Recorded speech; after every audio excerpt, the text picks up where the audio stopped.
તો ભારતે પાકિસ્તાનની આતંકીઓને ઠાર માર્યા છે। રાત્રે હુમલા સમયે કર્યો હતો ઘૂસણખોરીનો પ્રયાસ। આતંકીઓએ સાંબાથી કરતા હતા ઘૂસણખોરીનો પ્રયાસ। ભારતીય સેનાએ ઘૂસણખોર આતંકીઓને માર્યા છે। સેનાએ 7 આતંકીઓને ઠાર માર્યા છે। આ મોટા સમાચાર। ભારતીય સેનાએ ઘૂસણખોર આતંકવાદીઓને ઠાર માર્યા છે। સેનાએ 7 આતંકીઓને ઠાર માર્યા છે।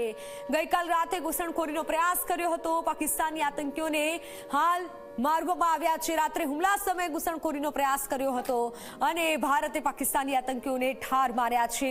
આ સૌથી મોટા સમાચાર સામે આવી રહ્યા છે। સેનાએ ઘૂસણખોર આતંકીઓને માર્યા છે। 7 જેટલા આતંકીઓને ઠાર મારવામાં આવ્યા છે। ઇન્ડિયન આર્મી જે મોટી કાર્યવાહી કરી રહ્યું છે, પાકિસ્તાન દ્વારા જે નાપાક હરકતો કરવામાં આવી રહી છે તેનો જવાબ પાકિસ્તાનને મળી રહ્યો છે। આતંકીઓએ સાંબાથી જે ઘૂસણખોરી કરી હતી તેને ઠાર મારવામાં આવ્યા છે। 7 જેટલા આતંકીઓ કે જેને ઠાર મરાયા છે।